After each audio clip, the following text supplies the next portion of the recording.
Tu peux y aller maintenant. Pas le bon. Vraiment pas de donner. Go.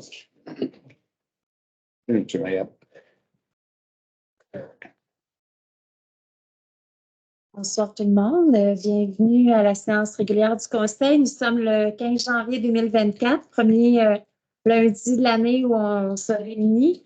J'en profite d'ailleurs pour vous souhaiter vraiment une excellente année 2024 avec des beaux projets personnels et communautaires et vraiment pour l'ensemble de notre belle ville de Bécancour. Donc, pour débuter, on procédera à l'adoption de l'ordre du jour avec l'ajout d'une résolution. En fait, on va rajouter au point divers une résolution d'engagement sur la conservation de la biodiversité. Parfait. Avec cet ajout, est-ce que quelqu'un veut en faire la proposition? Merci, M. Carignan. C'est adopté à l'unanimité. Merci. Dépôt de document, point 2. Donc, premier document déposé, rapport 2023 sur l'aide financière accordée en vertu du règlement numéro 1721 qui établit un programme d'aide aux entreprises dans le contexte d'une relance économique. Donc, il s'agit en fait du rapport des 3 dossiers là, qui ont été soutenus durant l'année 23. Et comme deuxième document déposé, il s'agit du procès-verbal de la réunion du comité consultatif qui a eu lieu le 28 novembre 2023. Donc, merci. Merci. J'en profite pour saluer la présence de VIA 95. Merci d'être avec nous ce soir. Au point 3 maintenant, approbation des procès-verbaux de la séance ordinaire du 4 décembre et des séances extraordinaires du 11 et du 18 décembre 2023. Donc, tout le monde en a fait lecture. Est-ce que quelqu'un est prêt à en faire la proposition? Merci. Point 4, urbanisme. Je salue la présence de notre directeur du service de l'urbanisme qui est en ligne. Merci, M. Barry, d'être avec nous. Donc, pour le point 4, il s'agit des demandes de dérogation mineure. Donc, je rappelle à tout le monde que lorsque vous êtes concerné directement par l'une des dérogations mineures parce que vous êtes un voisin immédiat, vous avez la possibilité de poser des questions tout de suite après la présentation de la demande de dérogation et avant même là, que la résolution soit adoptée par le conseil municipal. Donc, au point 1, il s'agit d'un cadastre sur l'avenue des Cormiers pour une demande de dérogation mineure qui vise en premier lieu à créer les lots 933 et 934 du cadastre du Québec pour avoir... et là, ben, en fait, je vais demander à Ghislain de bien l'expliquer au directeur général. Parfait. Je vais l'expliquer pendant que M. Barry peut l'indiquer à l'écran. Oui, juste pour le situer juste avant, on est dans le secteur Sainte-Gertrude, derrière les équipements pichés sur l'avenue Cormier. Je te laisse aller, Grégory. Merci, Ghislain. Donc, en premier lieu, la demande de dérogation mineure vise à autoriser le lotissement du lot 790 pour créer les lots 933, 937 du cadastre du Québec pour avoir des lots projetés, donc 934, 935, 936, situés au centre du lot 790, une superficie minimale de 274 mètres carrés au lieu de 550 mètres carrés, et un frontage minimal de terrain de 7,9 mètres au lieu du minimum de 20 mètres. En deuxième lieu, la construction sur chacun des lots projetés d'un bâtiment principal pour avoir une structure contiguë au lieu d'une structure isolée, une marge latérale au mur mitoyen de 0 mètre au lieu de 2 mètres, et une largeur de la façade de minimum de 7,9 mètres au lieu de 8 mètres. Sur les lots projetés 934, 935, 936, situés au centre du lot 790, un bâtiment principal pour avoir des marges latérales totales au mur mitoyen de 0 mètre au lieu de 4 mètres et un espace bâti terrain entre 0,30 et 0,44 au lieu de 0,30. Sur chacun des lots projetés, de patios en cour arrière à une distance de 0 mètre entre les patios situés sur les terrains voisins au lieu de 0,5 mètres. Le comité consultatif d'urbanisme recommande l'acceptation de cette demande de dérogation mineure-là avec conditions.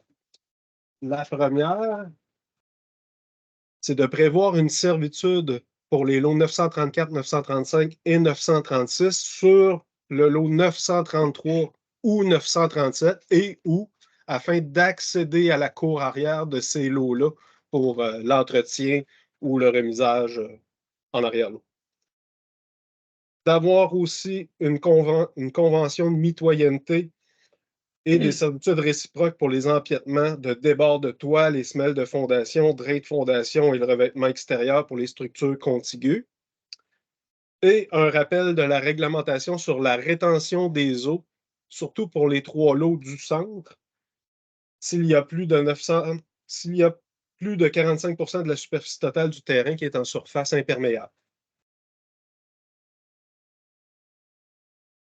Parfait. Merci, Justin, pour la présentation. Est-ce que vous êtes en accord avec la recommandation du CCU avec les conditions énoncées? Quelqu'un veut en faire la proposition? Merci. Donc, au point 4.2 maintenant, il s'agit d'une partie de l'eau sur l'avenue des Lotus, laquelle est située entre la rue des Immortels et l'avenue Pierre-Laporte. Nous sommes dans le secteur Saint-Angèle. Donc, est-ce que c'est... Oui, je vais le prendre aussi. Merci, Mme la mairesse. Donc, l'objectif de cette demande de dérogation mineure vise à autoriser en premier lieu le lotissement du lot 775 pour créer les lots 698 à 710 du cadastre du Québec pour avoir, pour le lot projeté 701, une superficie minimale de 670 mètres carrés au lieu de 1000 mètres carrés. Pour les lieux projetés 699, 701, 704 et 706 à 709, une profondeur de terrain entre 21 et 40 mètres au lieu du minimum de 40 mètres. Pour les lieux projetés 701 et 705, un frontage de terrain entre 17 et 25 mètres au lieu du minimum de 25 mètres.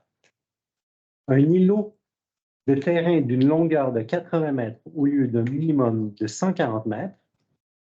Et en deuxième lieu, la construction sur les lieux projetés 699 à 704 et 706 à 709 de bâtiments d'habitation multifamiliale à structure isolée pour avoir dans la cour avant de la façade principale une marge avant minimale entre 4 et 9 mètres au lieu de 9 mètres et sur les lots projetés 699 et 708 à l'extérieur de la cour avant de la façade principale par rapport à l'avenue des Lotus, une marge avant minimale entre 3,2 et 9 mètres au lieu de 9 mètres.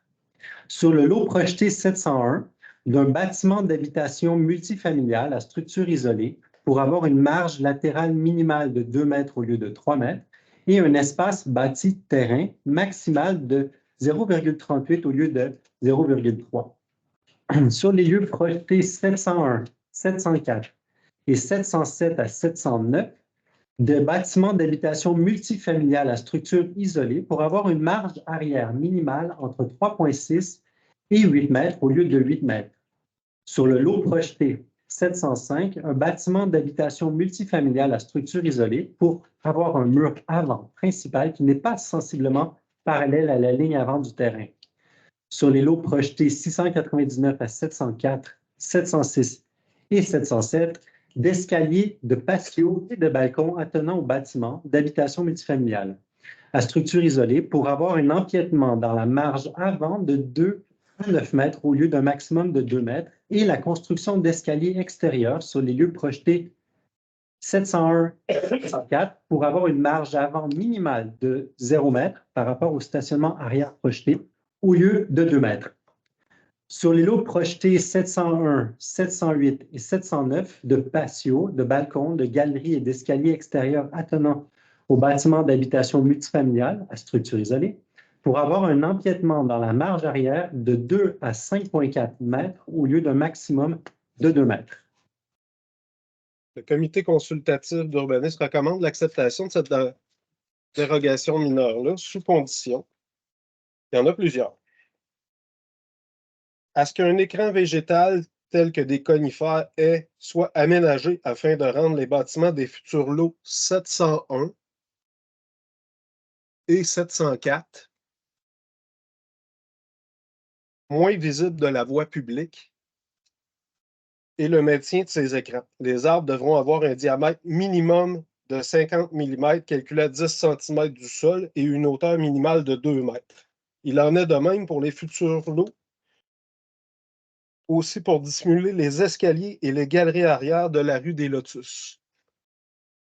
On voit l'escalier qui est ici. Ce serait la plantation d'arbres dans ce secteur-là pour les dissimuler de la voie publique Lotus.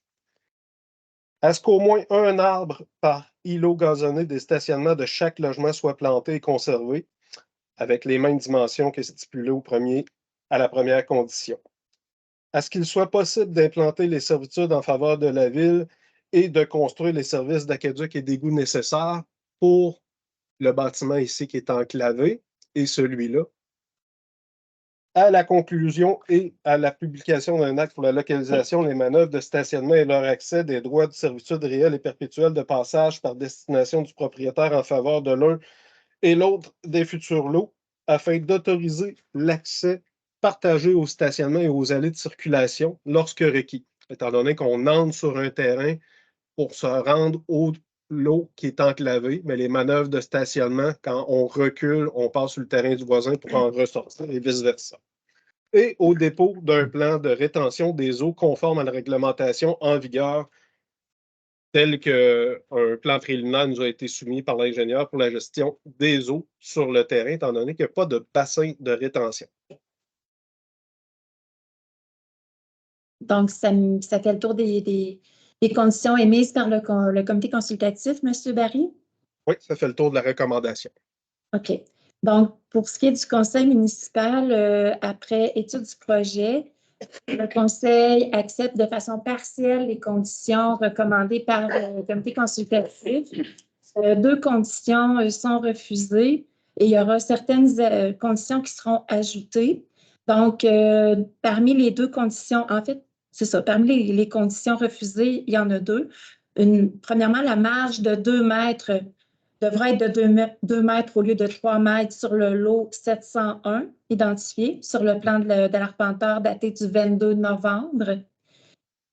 Et deuxième condition, tout ce qui touche le lot 707 identifié sur le plan d'arpenteur daté du 22 novembre, au cas où les numéros changeraient de place. Là. Donc, c'est vraiment ce que tu es en train d'identifier, Ghislain, c'est ça? Exactement. C'est les 2 éléments que vous refusez. Parfait. Puis, 3 conditions que le conseil municipal ajouterait. Aucun stationnement ne soit réalisé sur le lot 701, à l'exception d'une structure avec une finition engazonnée qui permettra l'accès à un véhicule d'urgence en conformité avec les codes de construction, puis afin de conserver aussi un espace vert créant un milieu de vie pour les locataires. La deuxième condition, au retrait des stationnements prévus dans la cour avant et la cour avant secondaire, les 2 cours qui donnent sur l'avenue Lottier, que les lots projetés 706 et 708 identifiés aient au moins une case de stationnement en cours avant sur chacun des lots 703 et 705 afin de libérer la façade des bâtiments projetés, le tout tel qu'identifié sur le plan toujours de l'arpenteur du 22 novembre dernier. Et enfin, garantir par servitude que la gestion de la neige, vu que celle-ci est déplacée d'un terrain à l'autre, soit possible pour l'ensemble du projet. Donc, c'est bien les conditions qu'on a discutées. Donc, avec les conditions acceptées partiellement par le CCU et celles ajoutées par le Conseil, est-ce que quelqu'un est prêt à en faire la proposition? Annie. Merci. Merci à vous deux pour cette lecture. Donc, maintenant, comme troisième demande, il s'agit d'un lot situé au 17 915 rue Roy. Donc là, on est dans le secteur Saint-Grégoire. Oui, justement ici. Fait que la demande de dérogation mineure vise à autoriser l'agrandissement d'une habitation unifamiliales à structure isolée par l'ajout d'un garage attenant pour avoir une marge avant minimale de 6,1 mètres, 6,29 en réalité, au lieu de 7. Le CCU recommande l'acceptation de cette demande sans condition. Est-ce que vous êtes prêt à accepter la recommandation? Quelqu'un veut en faire la proposition? Merci. Maintenant, point 5, demande de permis, règlement numéro 491 concernant le PIA. Donc, pour le lot, un lot situé sur l'avenue Godefroy, cette fois dans le secteur du domaine Godefroy. On est dans la seigneurie Godefroy entre le dépanneur et la garderie privée. Cette demande vise à autoriser la construction sur chacun des futurs lots. Le terrain en question va être divisé en deux, d'un bâtiment principal par lot, avec les rez-de-chaussée commerciaux et les étages résidentiels, comprenant 36 logements, pour avoir un revêtement extérieur composé en alternance de matériaux de couleur, tel qu'on voit sur le plan ici, soit du déclin blanc et gris foncé, de la pierre blanc amande, de la brique noire et grise et de l'enduit acrylique blanc et gris pâle. Le comité consultatif d'urbanisme recommande l'acceptation de ce plan d'implantation d'intégration architecturale avec une condition.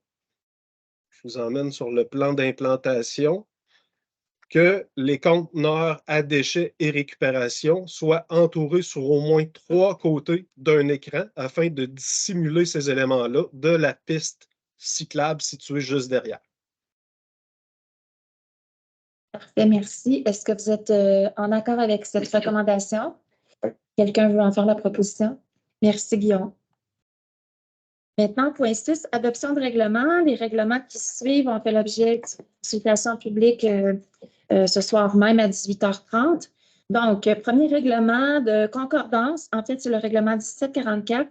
C'est un règlement de concordance modifiant le règlement 470 concernant le plan d'urbanisme pour autoriser dans l'affectation résidentielle, l'affectation communautaire à l'intérieur du périmètre secondaire du plateau Laval, secteur Saint-Angèle de Laval. La modification du plan d'urbanisme suite à la modification du schéma d'aménagement à la MRC pour l'implantation de l'école primaire au plateau Laval. Toutes les étapes de la consultation ont été complétées, Madame la greffière. Tout à fait, on est rendu à l'adoption qui va après ça suivre par l'avis de conformité de la MRC de Bécancour. Merci. Est-ce que quelqu'un est prêt à faire la proposition? M. Doucet. M. Maras pour le suivant. Point 2, règlement numéro 1745 intitulé Règlement de concordance modifiant le règlement de zonage maintenant, numéro 334, afin d'autoriser une école primaire dans la zone P03 391-1, toujours dans le secteur Saint-Angèle. Même chose que pour la modification du plan d'urbanisme, c'est la suite modification au règlement de zonage afin d'ajouter l'usage de l'école primaire dans la colonne pour y créer des normes pour son implantation, entre autres. M. Maras, vous êtes toujours d'accord? Oui. Merci. Et finalement, règlement numéro 1746, règlement modifiant le règlement de construction numéro 332 pour autoriser certains travaux par une déclaration de travaux en remplacement d'un permis ou d'un certificat d'autorisation. Donc, Madame la greffière, si vous voulez en faire les explications. En fait, l'objectif de ce règlement-là, c'est pour autoriser certains types de permis de construction ou de rénovation par une déclaration. Donc, plus besoin d'avoir nécessairement là, de rencontrer un inspecteur en urbanisme. Il y a une déclaration volontaire que les gens vont devoir faire. C'est une obligation. Donc, c'est vraiment une façon d'accélérer les processus et de faciliter peut-être aussi l'administration de ce genre de projet-là. Donc, ce n'est pas l'ensemble des travaux qui sont autorisés. Mais par contre, il y a quand même certains types de travaux qui vont passer par cette voie automatique-là, en fait, d'une déclaration volontaire. Et ce soir, on adopte un règlement avec une modification. Donc, on va changer le terme réfection par rénovation là, au terme du règlement parce qu'au niveau de la MRC, c'est une irrégularité qu'ils nous ont soulevée. Donc, on doit se conformer aussi aux normes qui ont été émises par la municipalité régionale de Concours. Merci. Monsieur Barry, est-ce que vous pourriez, de façon brève, un petit peu présenter les demandes qui pourraient justement passer via une déclaration au lieu de procéder via une demande de permis? Oui, entre autres, il y a la remise à neuf des armoires de cuisine sans en modifier les divisions intérieures, le remplacement de fenêtres et de portes de même dimension et matériaux, réfection d'une cheminée existante avec les mêmes types de matériaux, changement de câblage électrique, panneaux électriques existants à l'intérieur du bâtiment, ajout par l'intérieur d'un bâtiment d'isolation au plafond ou au mur, changement du revêtement intérieur de plafond, mur, plancher sans modifier les divisions intérieures, travaux de plomberie incluant la réfection ou le changement complet d'accessoires de plomberie pour la salle de bain ou la cuisine sans modifier les divisions intérieures, rénovation d'une remise existante, toiture, mur extérieur, sans modifier les dimensions existantes, de même matériaux et couleurs, changement d'un système de chauffage à l'intérieur d'un bâtiment, excluant les systèmes géothermiques et thermopompes, changement de revêtement d'une toiture sur un bâtiment principal ou accessoire par le même type de matériaux, changement de revêtement de la toiture d'une résidence dont le mode d'implantation est jumelé ou contigu avec le même type de matériaux, couleurs et démolition d'une piscine hors terre. Parfait, merci. Donc, le Conseil, on est très heureux d'adopter ce règlement parce que nous pensons que c'est vraiment une façon d'améliorer les services aux citoyens. Donc, quelqu'un est prêt à faire la proposition? Pascal? Merci. Maintenant, point 7, adoption d'un premier projet de règlement. Il s'agit du projet numéro 1741. C'est un règlement modifiant le règlement du zonage numéro 334 afin d'ajuster le rapport de logement par bâtiment autorisé dans une partie de la zone C03-346 pour la classe d'usage habitation multifamiliale H3. Nous sommes dans le secteur Saint-Angèle. Oui, en fin de compte, c'est de remettre le chiffre 6 logements par bâtiment qui était prévu, qui était oublié au règlement 17-19, la dernière modification dans le secteur pour l'usage multifamilial, étant donné que le chiffre 6 avait été oublié dans la colonne multifamiliale. Dans la définition, multi commence à 4 logements et plus, et présentement, il était indiqué 3. C'est de remplacer le chiffre 3 logements pour le multi et le mettre à 6. Donc, nous sommes au stade du premier projet. Ça veut donc dire que lors d'une prochaine séance, il y aura consultation publique. Normalement, le 5 février à la prochaine séance du Conseil, là, avant l'adoption du second projet. Parfait, merci. Est-ce que quelqu'un veut en faire la proposition? Oui. Merci. Donc, ça met fin à vos sujets ce soir. M. Barry, merci beaucoup de votre présence. Ça fait plaisir, Mme la mairesse. Bonsoir à tous. Bonne soirée, bonne fin de soirée. Maintenant, point direction générale, point 8, appui aux journées de la persévérance scolaire 2024. Ces journées se dérouleront du 12 au 16 février prochain. Et c'est toujours dans les habitudes du conseil municipal de souhaiter appuyer ces journées. D'ailleurs, on tient à souligner vraiment le travail exceptionnel réalisé par la table régionale de l'éducation du Centre du Québec. Et évidemment, tout le monde qui œuvre au sein du système d'éducation. Donc, pour nous, c'est un geste simple, mais en même temps porteur de sens d'appuyer ces journées de la persévérance scolaire 2024. Donc, par voie de résolution, nous sommes d'accord unanimement pour appuyer ces journées. Quelqu'un veut en faire la proposition? Merci. Point D, greffe et affaires juridiques. Point 9, remplacement du plan de soutien aux entreprises de la ville de Bécancour dans le contexte de relance économique. Donc, en fait, en septembre dernier, si je ne me trompe pas, on a adopté un plan de soutien aux entreprises. Et en fait, on a déposé même le rapport là, à la séance, en début de séance du Conseil. Et ce qu'on veut faire, c'est de remplacer ce plan-là. Pourquoi? Parce qu'en fait, la loi 39 a été adoptée au mois de décembre dernier, ce qui nous permet de pouvoir prolonger le programme au lieu du 25 mars. On peut le prolonger à tout le moins jusqu'au 31 mars 2024.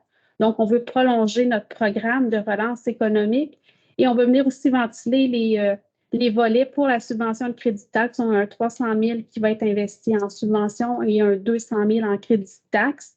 Et aussi, on va venir ajouter certains types d'entreprises. Il faut quand même les définir. C'est un programme, mais qui vient quand même cadrer quel type d'industrie d'entreprise qui peut bénéficier d'un programme d'aide. Donc, l'objectif, c'est vraiment de remplacer le programme qu'on a, mais pour faire ces ajouts-là que je viens de vous mentionner au terme du programme, notre plan de relance économique. Merci, Mme la greffière. Puis c'est bien un plan de soutien qui se prolongera jusqu'au 31 mars 2025. 31 décembre 2024. 31 décembre, OK, parfait. Parfait, merci. Est-ce que quelqu'un est prêt à faire la proposition? Pierre Morin.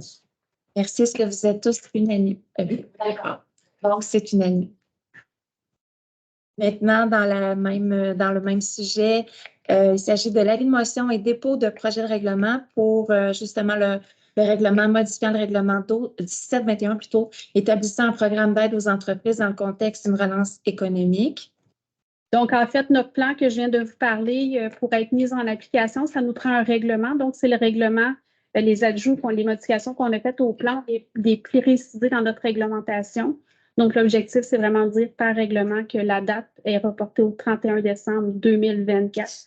Quant à l'admissibilité des projets, on vient ventiler ici aussi les deux volets, le 300 000 en subvention, le 200 000 en crédit de taxe.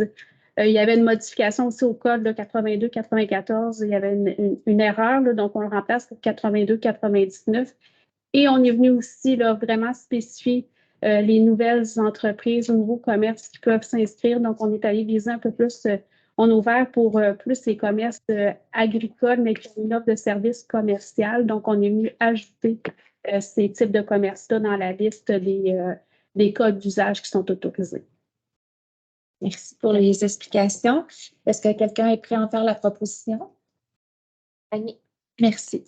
Est-ce que vous êtes tous d'accord? Oui.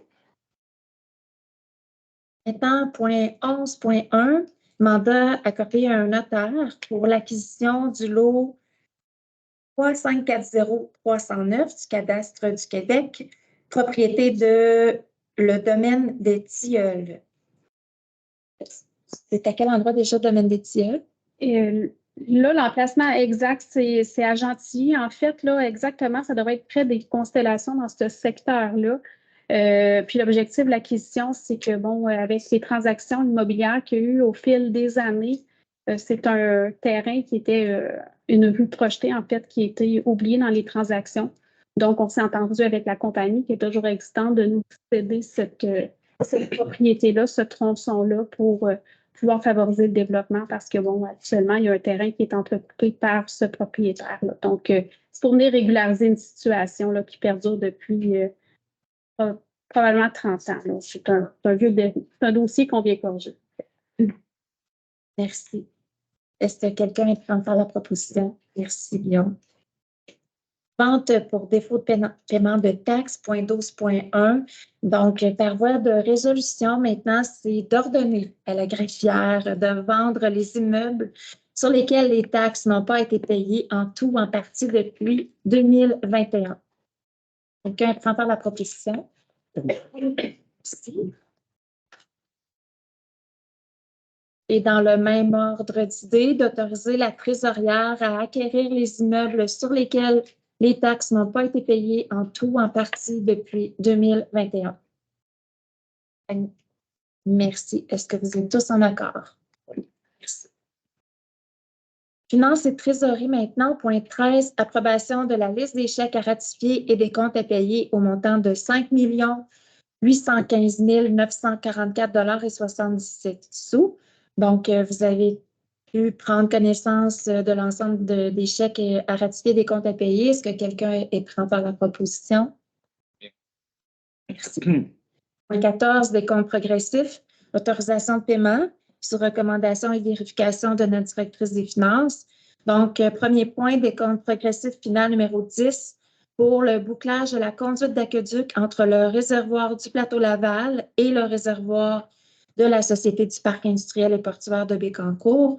Donc, d'autoriser le paiement de 143 632,46 à André Bouvet Limité. Pierre France. Oui. Point 2, décompte progressif numéro 11, incluant la libération de retenue de 5 pour réfection de rue en 2022. Donc, d'autoriser le paiement de 57 328,12 à Construction et Pavage Boisvert. Point 3, décompte progressif final numéro 3, remplacement des pompes sanitaires au poste de pompage des Roses et de Nicolas Perrault. Donc, pour un montant de paiement de 18 351 à Filtrum Incorporé. Et finalement, point 4, décompte progressif numéro 8, incluant libération de retenue de 5 pour les travaux de renouvellement de conduite et de voirie sur le boulevard du Parc industriel et l'avenue des Cormiers, dans le secteur Sainte-Gertrude. Donc, d'autoriser le paiement de 717 017,89 à Groupe Gagné. Merci. Génie et travaux publics, point 15. Travaux effectués dans l'emprise d'une route du ministère des Transports et de la Mobilité durable durant l'année 2024. Donc, de nommer les personnes pour la résolution a pour but de nommer les personnes pour signer les permis d'intervention pour les travaux effectués dans l'emprise d'une route dont la gestion incombe au ministère. Donc, qui est autorisé à le faire? Là? On a un tableau précis de ces personnes.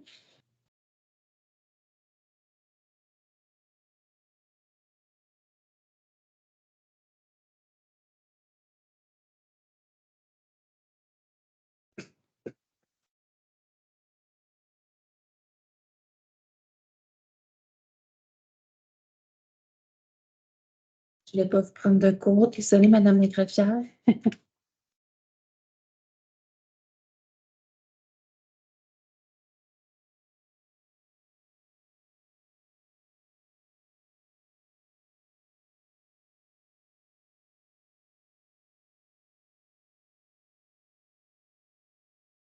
Ça va y arriver, ça ne sera pas. Il n'y a aucun problème. On a tout notre temps. Puis on est en bonne compagnie.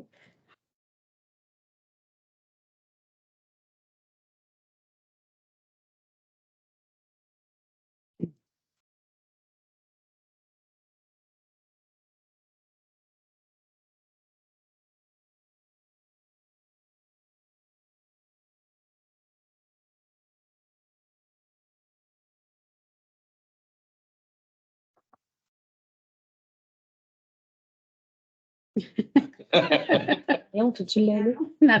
Tu veux-tu mal?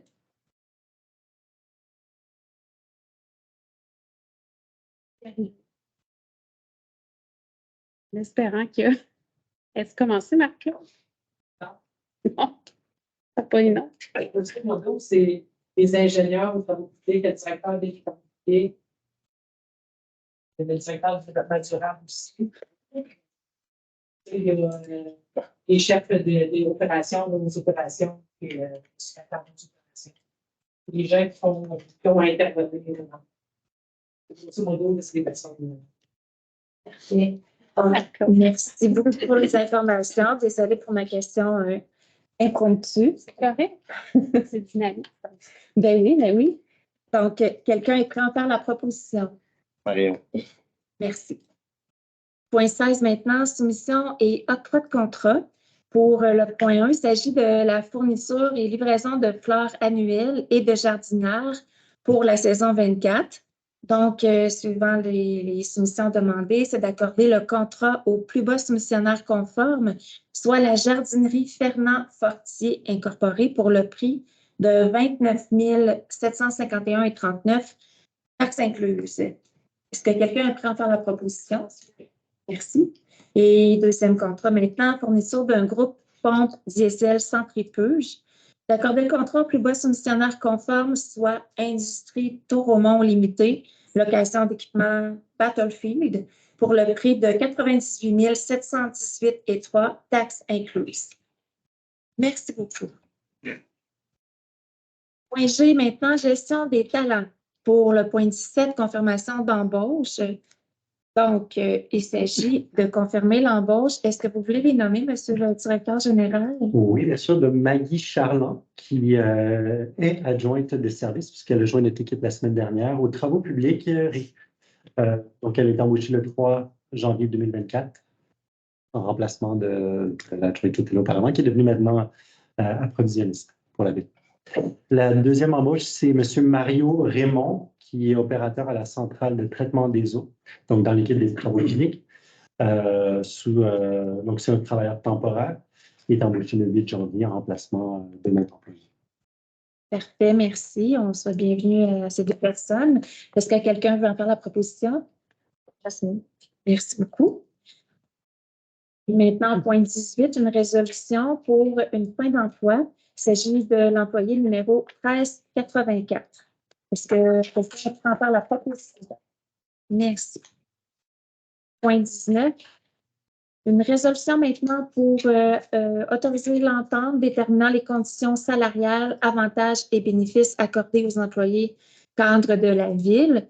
Donc, suivant le renouvellement de la convention collective là, au courant de l'année 23 de nos employés syndiqués, la suite était évidemment de renouveler l'entente également avec nos cadres. C'est maintenant chose faite. Est-ce que quelqu'un est prêt à en faire la proposition? Merci. Point 20, octroi de contrat au niveau des technologies de l'information et villes intelligentes. Donc, point 1, contrat d'entretien et de soutien des applications pour la période du 1er janvier 24 au 31 décembre 24. Donc, d'accorder les contrats pour les logiciels mentionnés ci-dessous à PG Solutions Incorporées. Et là, je vous fais la nomenclature. Il s'agit de le CIGED pour le prix de 3 521,69, taxes incluses. Activitech pour le prix de 11 429,67, taxes incluses.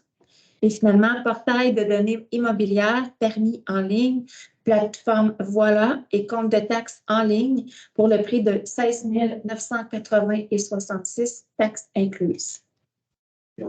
Merci. Est-ce que vous êtes tous en accord avec la résolution? Merci. Et deuxième point, contrat de support de la plateforme Aveva Select pour l'année 2024. Donc, il s'agit du renouvellement des services pour les applications liées à la centrale d'eau et d'accorder le contrat à Corporation Saint-Sauveur pour le prix de 53 579,58, taxes incluses. Merci. Point d'hiver, nous avons la résolution qui a été ajoutée au tout début. Sans faire la lecture. Comme tu veux que j'en fasse un? Oui. Voilà.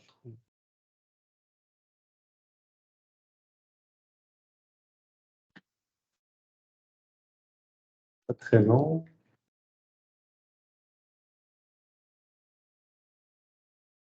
Donc, c'est une résolution d'engagement sur la conservation de la biodiversité. Donc, c'est un engagement de la Ville de Bécancour à agir concrètement pour la conservation de la biodiversité, pour freiner sa perte et encourager sa sauvegarde en ciblant les meilleures opportunités pour le faire. Considérant l'effondrement de la biodiversité noté par la communauté scientifique qui menace la sécurité, la santé et l'alimentation des populations de toutes les régions du monde, considérant que la conservation comprend la protection, l'utilisation durable et la restauration, considérant le fait que le prochain plan Nature 2030 émanant de l'engagement du Québec à contribuer aux cibles du cadre mondial sur la biodiversité représente une occasion unique pour que les gouvernements, les institutions, les commerces, les industries de tous les niveaux adoptent une réponse cohérente soutenant les actions partagées visant à réduire les causes sous-jacentes de la crise de la biodiversité, considérant les effets positifs de la nature sur la santé et la qualité de vie des populations, les impacts économiques positifs de la nature dans les collectivités et son apport à la protection des infrastructures, considérant les objectifs de conservation de 30 du territoire québécois en 2030 et considérant que les villes, par les pouvoirs qu'elles possèdent en matière d'aménagement et de planification du territoire, sont des acteurs incontournables de la préservation de la biodiversité, la Ville de Bécancour s'engage à participer à l'effort de protection, restauration et mise en valeur des écosystèmes dégradés en priorisant les habitats d'espèces indigènes, les milieux humides et riverains, ainsi que les espaces naturels à proximité, favoriser la préservation de la biodiversité dans la planification territoriale afin de s'assurer de l'atteinte des cibles internationales en matière de connectivité écologique et de protection du territoire, à soutenir les projets d'aires protégées sur le territoire afin d'atteindre les cibles de 30 % de protection d'ici 2030, à protéger durablement les habitats des espèces à situation précaire, à participer à assurer un meilleur contrôle des espèces exotiques envahissantes afin de limiter ou contrer leur progression en misant sur la concertation et la sensibilisation, à mettre en œuvre les programmes éducatifs adaptés sur la biodiversité dans le cadre de programmation de loisirs de la ville, à prioriser des solutions pour favoriser l'accès à des milieux naturels pour nos citoyens et adopter des politiques et règlements favorisant le verdissement du territoire. Parfait, merci. Donc, vous êtes tous en accord avec cette résolution? Oui. Quelqu'un veut en faire la proposition? Et c'est unanime. Merci. Donc, ça met fin au divers. Maintenant, période d'intervention des membres du Conseil. Merci, Mme la mairesse. Alors, premièrement, bonne année à tous. On souhaite une belle année 2024. J'imagine que 2024 va être vraiment un changement avec toute la filière batterie. On est conscient de ça. Alors, je vous inviterai à être curieux. On vient tout juste de sortir sur le site Internet de la Ville de Bécancour le bilan 2023 sur la filière batterie. Alors, c'est sûr que quand on connaît un peu qu'est-ce qui se passe, c'est plus facile d'accepter les changements. Alors, je vous invite à le consulter. Je l'ai vu tantôt, c'est très, très bien fait. Alors, ça m'explique les choses. Puis des fois, on comprend mieux qu'est-ce qui se passe avec les changements qu'on va faire. Puis on essaie de faire ça dans l'harmonie le plus possible. Alors, c'est sûr, je fais une bonne fin de soirée puis une bonne année 2024. Bonsoir, bonne année. Bonne année aussi à tout le monde en ligne, à la maison, ici sur place. Je vais être assez bref. En fait, j'aimerais une mention spéciale, une nouvelle année qui commence, mais c'est pour tous les bénévoles, tous les citoyens qui sont impliqués aussi sur différents comités, le CCU, le nouveau CCE, plein de comités qui sont dirigés d'une certaine manière aussi par des citoyens engagés. Puis le résultat de tous ces comités-là, on ne pourrait pas avoir des aussi beaux résultats si on n'aurait pas des citoyens et citoyennes aussi engagés que ceux-là. Je voudrais souligner aussi certaines implications citoyennes. Je pense à Éric Saint-Louis, à Sainte-Gertrude, au sujet de Samuel Montembeault, mettre en valeur un grand de notre communauté. De voir des projets 100% citoyens émanés de cette manière-là, je pense qu'on est tous fiers de ça. Puis ça serait fun d'en avoir plusieurs cette année. D'ici là, on se revoit le mois prochain. Bonsoir tout le monde. Je vais vous souhaiter aussi une bonne et heureuse année, la santé. Tout ce que vous désirez vous arrive et ce que vous ne désirez pas ne vous arrive pas. C'est maintenant l'hiver et avec l'hiver vient le carnaval de Gentil. Fait que c'est le temps d'en profiter. Il y a déjà des activités en fin de semaine et ça se poursuit jusqu'au 17 février. En fin de semaine, il y a le bien cuit de la présidente. C'est actuellement une soirée très agréable pour ceux qui assistent et pour la présidente aussi. C'est un peu un hommage à la présidente cette soirée-là. Donc, je vous invite à venir en grand nombre. Puis encore une fois, bonne année. Bonsoir. Moi, je vais vous parler de l'activité qu'il y a à Précieux-Sal. Je ne sais pas si vous avez passé notre belle glissade. Là, avec la neige qu'on a, c'est super. Je l'ai essayé. J'ai même ma vidéo à l'appui si jamais ça vous intéresse de voir ça, mais là, ça va super bien. Tournoi de snook organisé par les loisirs de Précieux-Sal le 17 février. Les inscriptions jusqu'au 4 février. Vous pouvez aller voir là, soit pour la page de la vie à Précieux-Sal ou des loisirs de Précieux-Sal. Vous allez avoir la fiche là, pour vous inscrire. C'est 10 $ par inscription. Petite parenthèse, j'ai rencontré mon conjoint là, il y a 16 ans. Donc, pour les célibataires intéressés, il y a plein de choses qui se passent dans les tournois de snook. C'est toujours très gagnant. Comme invitation. Je veux aussi mettre en lumière nos riverains, notre catégorie M11 à tombe A. Je ne sais pas si je l'ai dit comme faux, mais bon, c'est les informations que j'ai. Nos atomes 10-11 ans ont gagné le tournoi qui se tenait, un tournoi de hockey provincial à Charlemagne, le Gardeur l'Assomption. Ils ont gagné en finale contre Laval 5-0. Et une petite mention spéciale à un jeune citoyen de Précieux-Sal, Zachary Laquerre de Précieux-Sal, qui a été classé premier au classement, tous joueurs confondus, avec 7 buts. Donc, chapeau, Zachary. Valentin va avoir sa pancarte. Peut-être notre futur s'en va aussi après chez ça dans quelques années. Bonsoir tout le monde. Faire du pouce sur les autres. On vous souhaite une bonne année à tout le monde et surtout de la santé. Je suis le comité mobilité, sécurité routière. Fait que on va vous parler. Les autobus viennent de sortir. Les élèves retournent à l'école. Les autobus, on sait, ça n'a pas la visibilité d'un autobus l'hiver, c'est assez faible, merci. Là. Les enfants embarquent les pieds humides, puis tout, puis des buées vite, c'est d'ouvrage. Fait que les chauffeurs d'autobus, c'est ardu d'emmener les enfants à les embarquements, les débarquements, que ça soit sécuritaire. Pour que ça soit, il faut que les automobilistes soient courtois puis prudents. C'est un travail d'équipe. Je vous invite à être prudent et courtois. Puis même quand il n'y a pas d'autobus scolaire, le monde, moi, je promène dans le village à pied, on marche dans le village, des fois, les trottoirs sont glissants. Petit bordage, on ramasse des fois la neige, on va prendre notre marche, la neige n'a pas encore été ramassée. Ben, faire attention. C'est pas plus, il n'y a rien qui presse, il y a rien qui presse dans la vie qui justifie de ne pas faire attention aux piétons puis d'être prudent. Je vous souhaite une bonne année, puis je vous remercie, puis au mois prochain. Merci beaucoup. Bien, bonne année tout le monde aussi, également. Du succès dans vos études, M. Auger, et moins de maladies possibles. Dans le fond, ceux qui ne croyaient pas, là, une semaine et demie, l'hiver est arrivé. Et fait que là, il y a des glaces.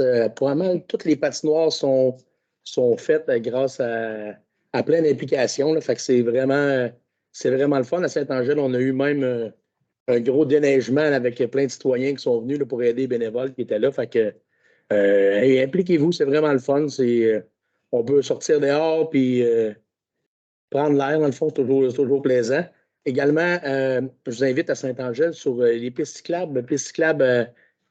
L'ancienne traque de chemin de fer, donc qui part des Nénuphars jusqu'à la 30, qui est déneigée avec vous pouvez faire du ski de fond également, grâce à des bénévoles et également aussi des loisirs.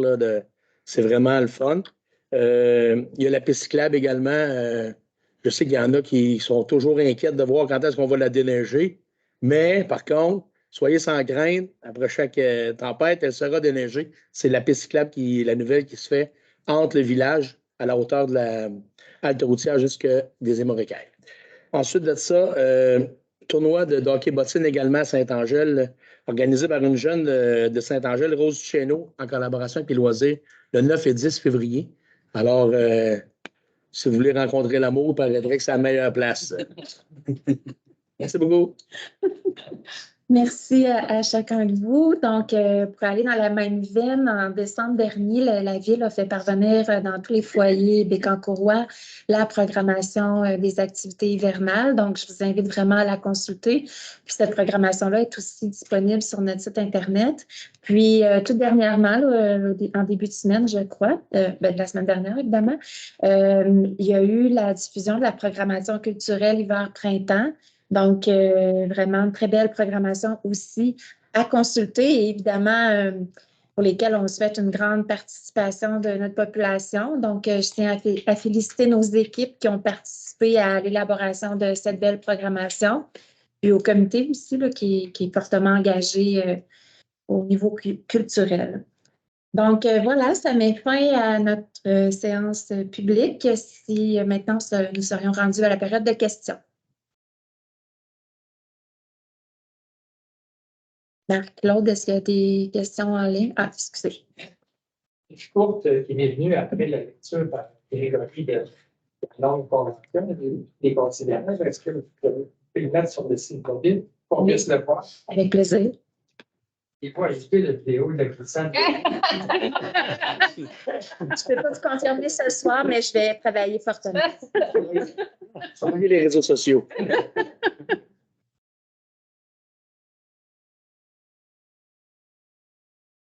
Donc, c'est ce qui met fin à notre séance régulière. Merci infiniment de votre participation. Quelqu'un pour lever la séance? Merci. Et c'est unanime. Bonne fin de soirée. Je vais peut-être pas continuer.